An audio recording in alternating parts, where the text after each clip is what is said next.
नमस्कार दोस्तों, आप सभी का स्वागत है मेरे चैनल LKTSIQ में। दोस्तों, हम आज कवर करेंगे मध्यकालीन इतिहास। इससे पहले मैंने वीडियो प्राचीन इतिहास का पूरा कवर कर लिया है, आप उस वीडियो को देख सकते हैं। दोस्तों, ये यूथ पब्लिकेशन के क्वेश्चन से हैं, रेलवे में जितने भी पूछे गए थे MCQ प्रीवियस ईयर पेपर में। ये most important top selected question हैं जो पेपर में आते ही रहते हैं। तो शुरू करते हैं। नीचे दिए गए शासकों का सही कालानुक्रम सेट कीजिए। महमूद गजनवी आया था 998 में। मोहम्मद गौरी कब आया था? महमूद गजनवी के बाद मोहम्मद गौरी आया था 1100 के समथिंग। मोटा मोटा हिसाब है, क्लियर नहीं है। और चंगेज खान 1206 में। तैमूर खान 1373 ईस्वी की समथिंग आया था। तो मोटे मोटे हिसाब से आपको कालक्रम में सेट करना था।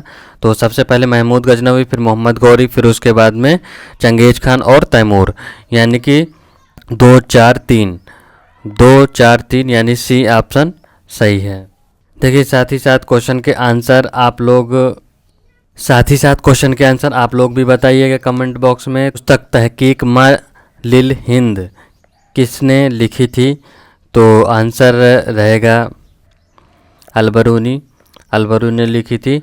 और ये मोहम्मद गजनवी के साथ में ही भारत आया था। पहला तुर्क आक्रमण 986 में हुआ था। और किसने किया था? सुबुक्तगीन ने किया था। और महमूद गजनवी सुबुक्तगीन का ही पुत्र था। और वह 1001 से 1027 तक टोटल 17 इसने युद्ध भारत में आक्रमण किए थे। देखिए, क्वेश्चन में थोड़ा डिटेल में पूछता है तो हम चर्चा डिटेल में ही करने वाले हैं। और मैं बता दूं कि ये बहिंद की दो लड़ाई हुई थी। बहिंद की 2 लड़ाई में राजा जयपाल को 1001 में हराया था। और बहिंद की दूसरी लड़ाई में यानी 1008 ईस्वी में हुई थी, तो उसमें राजा अनंगपाल को हराया था। किसको हराया था? अनंगपाल को हराया था। किसने हराया था?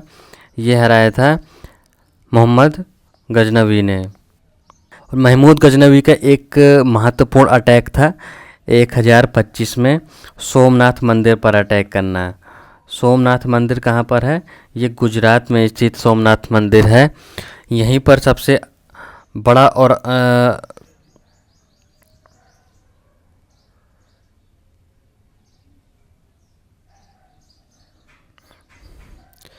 सबसे प्रसिद्ध आक्रमण था इसी का, सोमनाथ मंदिर पर अटैक करना, जो कि 1025 में हुआ था। और ये काठियावाड़ ज़िले पर स्थित है, गुजरात के। और यहाँ से इसका मुख्य उद्देश्य धन को लूट ले जाना था। और उसका महमूद गजनवी का जो अंतिम अटैक था 1027 में, उसने भेरा के किले पर अटैक किया था। भेरा के किले पर। और एक और इसी से मुझे क्वेश्चन याद आ रहा है कि भेरा के किले पर और बाबर ने भी किया था। और बाबर ने कब किया था? बाबर ने कब किया था? बाबर ने 1519 में किया था। और ये बाबर का पहला अटैक था जो भेरा के किले पर इसने अटैक किया था, भेरा के किला या दुर्ग पर। तो ये इम्पोर्टेंट रहेगा क्योंकि बाबर का ये पहला युद्ध था। और अगर पूछा जाए कि ये सबसे पहले भेरा के किले पर अटैक किसने किया था, तो 1027 में महमूद गजनवी ने किया था। तो इतनी जानकारी इस क्वेश्चन से रहेंगी और ये क्वेश्चन छूट के नहीं जाने वाला है। एक क्वेश्चन और याद कर लीजिए कि इसमें 2 कवि आए थे, फिरदौसी और अलबरूनी। इनके शासनकाल के फिरदौसी और अलबरूनी। फिरदौसी की रचना है शाहनामा। फिरदौसी की शाहनामा और अलबरूनी की तहकीक हिंद। अलबरूनी की पुस्तक का नाम है तहकीक हिंद। देखिए, एक क्वेश्चन हम मोहम्मद गौरी से बनाएंगे तो ये टॉपिक हो जाएगा कंप्लीट। फिर दिल्ली सल्तनत और उसके गुलाम वंश वगैरह करेंगे, क्योंकि मैं टॉपिक MCQ के साथ में थ्योरी का भी सेक्शन कंप्लीट करवा रहा हूँ। तो ये क्वेश्चन बाहर नहीं जाने वाला है अब महमूद गजनवी के बारे में बात करेंगे तो महमूद गजनवी भारत पर पहला आक्रमण किया था 1175 में, और ये गौरी कबीले का था, और गजनी वंश का समाप्त महमूद गजनवी से हो गया था। और फिर उसके बाद में गौरी कबीले का सरदार बना ये कौन, मोहम्मद गौरी। फिर उसके बाद में इसने भारत पर 1175 में इसने पहला अटैक किया था मुल्तान पर, और करमाती जाति के मुसलमान थे उस समय। फिर उसके बाद 1178 में इसने मूलराज द्वितीय से शासन किया था, जो कि गुजरात से थे, और वहाँ मूलराज द्वितीय ने इसे बंदी बना लिया था, बाद में उसे छोड़ दिया था। और इसके 2 युद्ध मोहम्मद गौरी के और याद कर लो, 1191 में तराइन का प्रथम युद्ध, 1192 में तराइन का द्वितीय युद्ध। पहले वाले में मोहम्मद गौरी हार गया था, दूसरे वाले में इसने जीत लिया था। और ये लड़ा किसके मध्य में गया था, पृथ्वीराज चौहान के मध्य में लड़ा गया था। मोहम्मद गौरी का एक और युद्ध 1194 चंदावर का युद्ध, ये बहुत इंपॉर्टेंट है, याद किए रहना। चंदावर का युद्ध, चंदावर के युद्ध में मोहम्मद गौरी ने राजा जयपाल को हराया था। चंदावर के युद्ध में मोहम्मद गौरी ने कन्नौज के राजा जयचंद को हराया था, कन्नौज के राजा जयचंद को हराया था। पुस्तक तहकीक मा लील हिंद किसने लिखी थी, तो आंसर रहेगा अलबरूनी, अलबरूनी की है। और अभी एक मैंने बताया था तहकीक ए हिंद, वो भी अलबरूनी की ही है, और ये फारसी विद्वान था, और ये महमूद गजनवी के साथ में ही आया था। और ये महमूद गजनवी भी और ये भी दोनों खीवा या ख्वारिज्म के हैं, जो कि उज्बेकिस्तान में पड़ता है, और उज्बेकिस्तान की राजधानी क्या है, ताशकंद। अलबरूनी ने अपनी पुस्तक किताब उल हिंद में मिन मकाला किस भाषा में लिखी थी, तो आंसर रहेगा अरबी भाषा में लिखी थी। जिस क्वेश्चन में डिटेल जानकारी देनी होगी तो वो उसमें मैं क्वेश्चन में डिटेल जानकारी दूंगा, क्योंकि क्वेश्चन में जो पेपर में आ चुके हैं या फिर आने वाले हैं। उज्बेकिस्तान का कौन सा यात्री 11वीं शताब्दी में भारत आया था, तो आंसर आएगा अलबरूनी।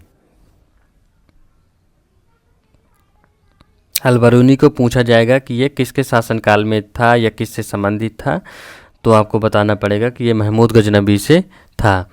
मोहम्मद गौरी की सेना और पृथ्वीराज चौहान के बीच 2 बार युद्ध किए गए थे तराइन के युद्ध में। अभी मैंने डिटेल में जानकारी ली है, तो मैं अब इसके बारे में नहीं बताऊंगा। सुल्तान इल्तुतमिश की पुत्री निम्न में से किस वर्ष में सुल्तान बनी थी, तो आंसर आएगा 1236 में। 1236 से 1240 तक ये रही थी, और यह पहली महिला मुस्लिम शासक थी।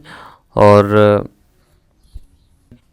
ममलूक साम्राज्य का कौन सा या कौन सी शासक 1236 में 1240 तक दिल्ली का सुल्तान रही थी, तो आंसर रहेगा रजिया सुल्तान। मैंने अभी बताया कि रजिया सुल्तान रही थी 1236 से 1240 तक।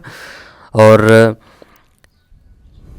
दास वंश की स्थापना किसने की थी, तो आंसर रहेगा कुतुबुद्दीन ऐबक ने। दास वंश मतलब गुलाम वंश, और इन्हें दास इसलिए कहा गया था क्योंकि यह मोहम्मद गौरी का कुतुबुद्दीन ऐबक दास था, गुलाम था, इसलिए उसी ने मोहम्मद गौरी के बाद में दिल्ली पर शासन किया था, तो उसी के नाम पर वंश का नाम गुलाम वंश पड़ गया था। तो कुतुबुद्दीन ऐबक ने गुलाम वंश की स्थापना की थी। देखिए इसमें कालक्रम जरूर पूछेगा। दास वंश से संबंधित दिल्ली में जो शासक किए थे उनमें से आपको 4 याद करने हैं। एक तो कुतुबुद्दीन ऐबक जो कि 1206 से 1210 तक शासक किया था, ओनली 4 साल ही किए थे। और इल्तुतमिश को याद कर लो कि 1210 से 1236 तक इसने शासन किया था। और रजिया सुल्तान को 1236 से 1240 तक शासन किया था। बलबन ने 1266 से 1286 तक शासन किया था। तो ये इम्पोर्टेंट रहेंगे। इनके शासन के इन शासकों के कालक्रम भी आपको आना चाहिए, क्योंकि सेट करवा लेता है। इनमें से किसके शासनकाल के द्वारा दिल्ली सल्तनत में एकता प्रणाली को संस्थागत रूप से लागू किया गया था, तो आंसर रहेगा इल्तुतमिश के शासनकाल में इक्ता प्रणाली। इक्ता प्रणाली क्या होती थी कि इसमें काम के बदले में भूमि को दिया जाता था, यानी कि वेतन के बदले में अधिकारियों को भूमि का क्षेत्र दिया जाता था। और इल्तुतमिश को आप जानते हैं कि ये 1210 से 1236 तक इसने शासन किया था। और कुतुबुद्दीन ऐबक ने कुतुब मीनार का निर्माण करवाया था, जिसको पूरा किसने करवाया था? इल्तुतमिश ने ही पूरा करवाया था। इल्तुतमिश ने चांदी का टका और तांबे का जीतल मुद्रा को प्रचलित किया था। और इल्तुतमिश ने 40 लोगों की कमेटी बनाई थी, जिसे चहलगामी या चालीसा कहते थे, और बलबन चालीसा का सदस्य था। बाद में बलबन ने चालीसा को ख़त्म भी कर दिया था। कुतुबुद्दीन ऐबक से कुछ बातें रह गई थी, तो इसमें मैं कवर करूँगा। कुतुबुद्दीन ऐबक ने अजमेर में 2.5 दिन का झोपड़ा और कुब्बत उल इस्लाम मस्जिद जो कि दिल्ली में है, उसको सबसे पहले, यानी भारत की पहली, अगर पूछी जाए भारत की पहली मस्जिद किसने बनवाई थी, तो कुब्बत उल इस्लाम मस्जिद कुतुबुद्दीन ऐबक ने ही बनवाया था। कुतुबुद्दीन ऐबक को लाख बख्श के नाम से भी जाना जाता था, क्योंकि इसने दानी के लिए, ये अपने दान के लिए फेमस था।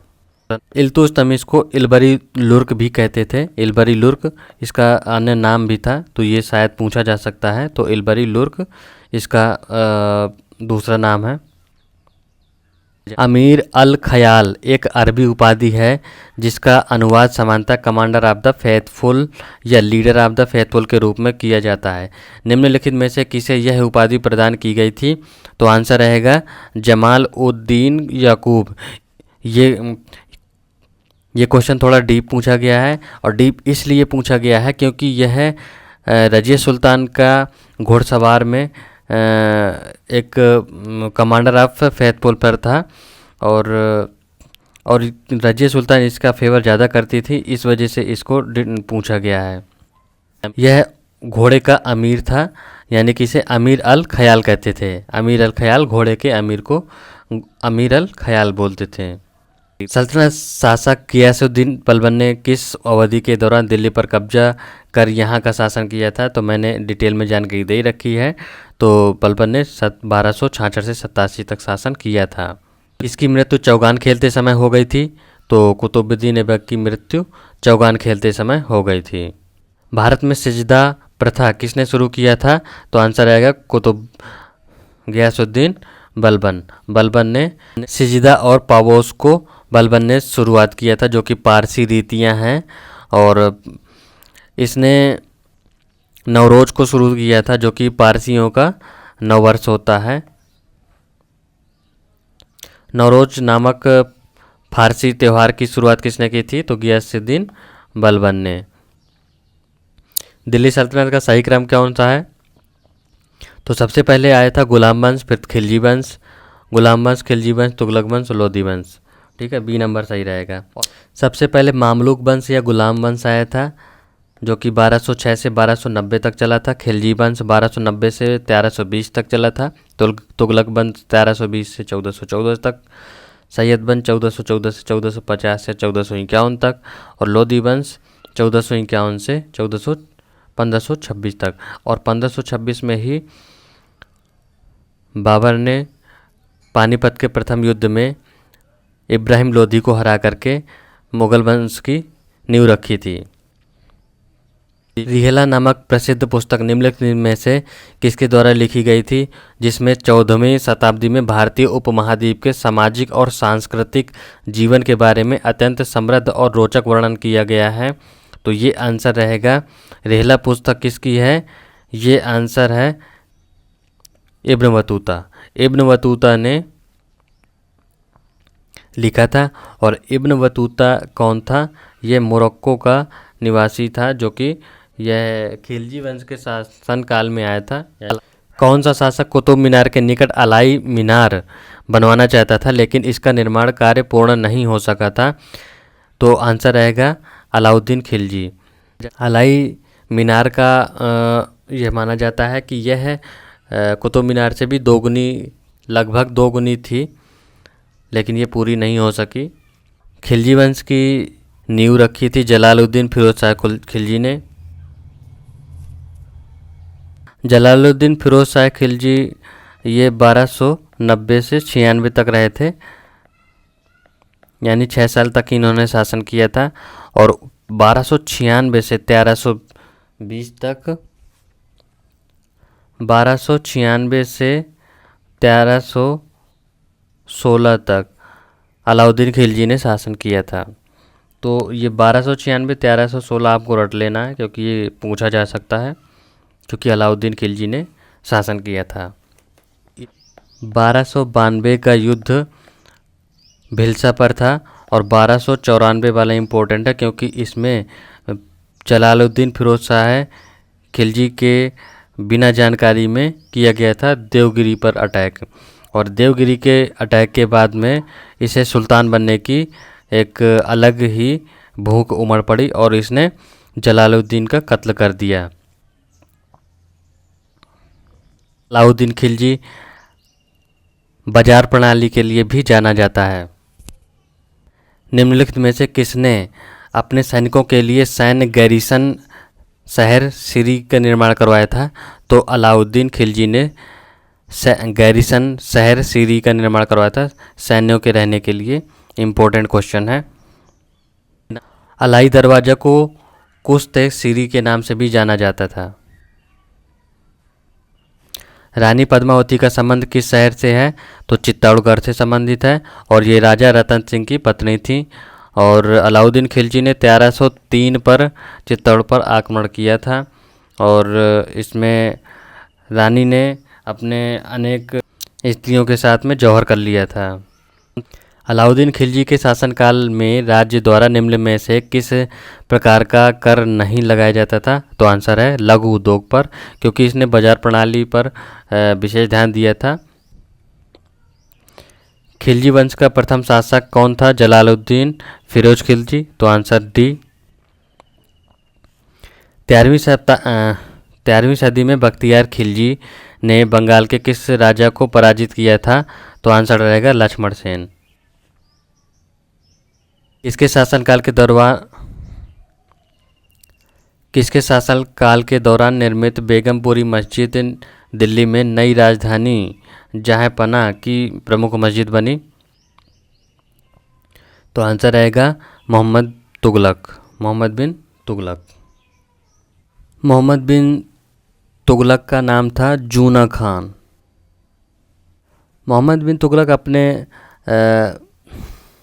दूरदर्शी के लिए भी फेमस है, लेकिन ये अपनी योजनाओं के असफल होने से जाना जाता है। मोहम्मद बिन तुगलक ने शासन किया था 1325 से 1351 तक, और सबसे लंबा कार्यकाल इसी का था, इसलिए इम्पोर्टेंट रहेगा।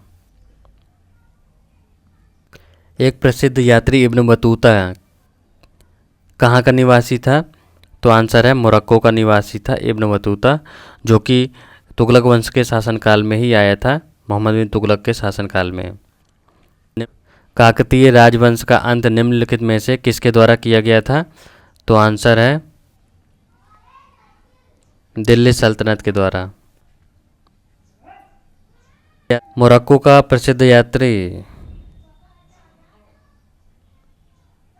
प्रसिद्ध कन्नड़ नाटक तुगलक, जिसका अन्य भारतीय भाषाओं में मंचन किया गया है, के लेखक कौन है? तो आंसर है गिरीश कर्नाड। किस सम्राट ने अपनी राजधानी दिल्ली से दौलताबाद की थी? तो आंसर रहेगा मोहम्मद बिन तुगलक, क्योंकि मोहम्मद बिन तुगलक ने दिल्ली से दौलताबाद चेंज की थी। दौलताबाद को पहले देवगिरी के नाम से जानते थे, तो दिल्ली से दौलताबाद स्थानांतरित करने से इसकी योजनाएं फेल हो गई, क्योंकि ये राजधानी दूर के कारण नियंत्रण करने में, उत्तर और दक्षिण को नियंत्रण करने में दिक्कतों का सामना करना पड़ा। और इसने सांकेतिक मुद्रा में चांदी की मुद्रा और सोना की मुद्रा को बंद कर दिया था, क्योंकि वह सोने चांदी को संरक्षित करना चाहता था और इसने तांबे की मुद्रा का प्रचलन किया और कांसे की मुद्रा का, ताकि सोना चांदी में बचत की जा सके, लेकिन ये भी फेल हो गया। रीज़न यही था कि तांबा और कांसे का यूज भारी मात्रा में यूज किया जाने लगा और अवैध रूप से बढ़ने लगा, जिससे इसकी योजना ये फेल हो गई थी। तो इसका आंसर रहेगा मोहम्मद बिन तुगलक। फतुहात फिरोजशाही में उसकी प्रशासनिक उपलब्धियों का रिकॉर्ड दिया गया है। तो आंसर रहेगा फिरोज शाह तुगलक। फिरोज शाह तुगलक ने 4 प्रकार के कर लगाए थे। खराज, जो कि लगान के लिए था। खुम्स, युद्ध में लूट का माल के लिए कर लगता था। जजिया और जकात कर। 300 नए नगरों का स्थापना इसने किया था। हिसार हरियाणा, फिरोजाबाद दिल्ली, फतेहाबाद हरियाणा, जौनपुर उत्तर प्रदेश आदि प्रमुख थे। इब्राहिम लोधी 1526 में पानीपत की पहली लड़ाई में किसके द्वारा मारा गया था? बाबर के द्वारा मारा गया था, जिससे लोधी वंश का अंत हो गया था। और लोधी वंश की स्थापना किसने की थी? बहलोल लोधी ने। आगरा शहर को किसने बसाया था? तो आंसर रहेगा सिकंदर लोधी ने। सिकंदर लोधी लोधी वंश का प्रसिद्ध शासक था और सिकंदर ने गजे सिकंदरी भूमि मापन के लिए और आगरा की स्थापना इसने 1504 में किया था और 1506 में इसने राजधानी भी दिल्ली से आगरा को स्थानांतरित किया था। लोधी वंश का संस्थापक बहलोल लोधी था और अंतिम शासक इब्राहिम लोधी था, जिसे बाबर ने हराया था पानीपत के प्रथम युद्ध में। लोधी वंश का संस्थापक कौन था? बहलोल लोधी। कुतुब मीनार के पास स्थित कौन से मस्जिद के बारे में यह माना जाता है कि वह दिल्ली में बनने वाली पहली मस्जिद थी? तो आंसर रहेगा कुब्बत उल इस्लाम मस्जिद। इनमें से किसने अजमेर के 2.5 दिन का झोपड़ा निर्मित करवाया था? तो आंसर रहेगा कुतुबुद्दीन ऐबक। कृष्णदेव राय किस वंश से संबंधित हैं? तो आंसर रहेगा तुलु वंश से संबंधित है कृष्णदेव राय। और विजयनगर साम्राज्य 2 वंश थे, विजयनगर साम्राज्य और बहमानी वंश। विजयनगर साम्राज्य की स्थापना हरिहर और बुक्का ने 1336 में किया था और ये 4 वंशों में डिवाइडेड था। पहले था संगम वंश। संगम वंश की स्थापना बुक्का प्रथम ने की थी। सालू वंश की स्थापना नरसिंह सालू ने और तुलु वंश की स्थापना वीर नरसिंह ने। और एक और था अराविडु वंश। अराविडु वंश की स्थापना तिरुमल ने की थी।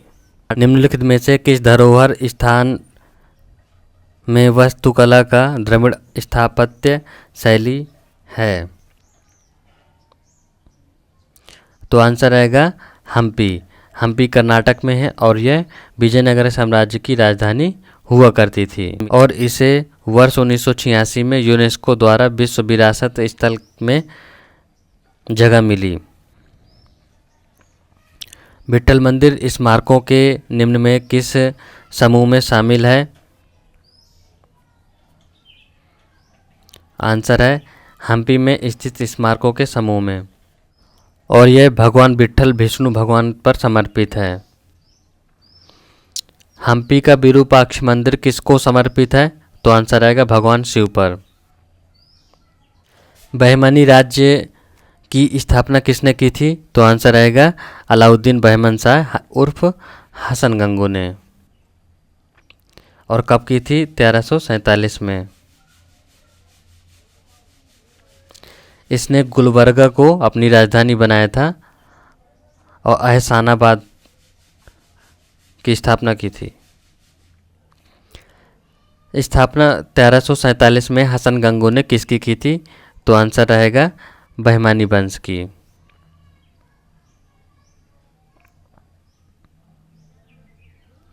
हम्पी साम्राज्य की राजधानी हुआ करती थी किसकी? तो आंसर रहेगा विजयनगर साम्राज्य की।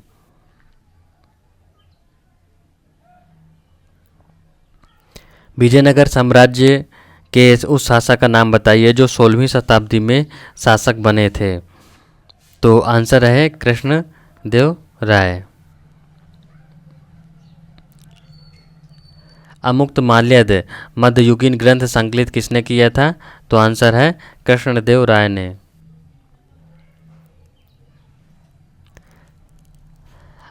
अन्नमय्या मध्ययुगीन काल के एक कवि गायक थे, उन्हें वर्तमान भारतीय राज्य में संबंधित हैं। तो आंसर रहेगा आंध्र प्रदेश। देवराय प्रथम के शासनकाल के दौरान निकोला कोंटी कौन सी ईस्वी में विजयनगर साम्राज्य का दौरा किया था? तो आंसर रहेगा 1420 में आया था निकोला कोंटी, और ये इटली का था। देवराय प्रथम के शासनकाल में आया था। और अब्दुल रज्जाक फारस से था, और ये देवराय द्वितीय के शासनकाल में आया था। कृष्णदेव राय के शासनकाल में दो आए थे, इनको याद करना पड़ेगा क्योंकि दोनों पुर्तगाली थे, और कृष्णदेव राय ही वेरी मोस्ट इम्पोर्टेंट है, जो कि तुलु वंश से संबंधित हैं। और यह है जैसे उनका नाम है डोमिंग पायस और बारबोसा। डोमिंग पायस आया था और बारबोसा, ये दोनों पुर्तगाली थे, और ये आए थे कृष्णदेव राय के शासनकाल में। गोलकोंडा किला किसके द्वारा बनवाया गया था? तो आंसर आएगा बी, कुतुब शाही राजवंश के द्वारा बनवाया गया था 512 में। उस इंजीनियर का नाम बताइए जो हम्पी के खंडहरों के दुनिया के समकक्ष में लाया था। तो आंसर रहेगा Colonel Colin Mackenzie. Shri Shankaracharya Sanskrit Vishwavidyalaya Bharat में कहाँ स्थित है? तो आंसर रहेगा यह है स्थित केरल में। शंकराचार्य अद्वैतवाद के लिए फेमस हैं। मत हैं जो उन्होंने दिए थे, और उनके प्रवर्तक के नाम देखेंगे। शंकराचार्य को अद्वैतवाद के प्रवर्तक माने जाते हैं, और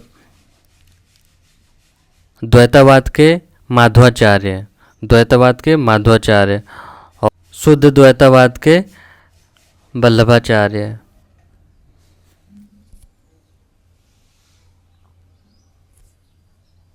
और द्वैतवाद के निम्बकाचार्य, और विशिष्ट द्वैतवाद के रामानुजाचार्य। ये वेरी मोस्ट इम्पोर्टेंट है, क्वेश्चन में बहुत आता है। वेंकटचलपति श्रीनिवास और बालाजी के नाम से भी जाना जाता है, हिंदू भगवान का कौन सा रूप है? तो आंसर रहेगा यह है विष्णु रूप, ऑप्शन नंबर सी। हंस संप्रदाय एक प्रमुख संप्रदाय है जिसमें अनुयायी मुख्य रूप से भगवान राधा कृष्ण की पूजा करते हैं।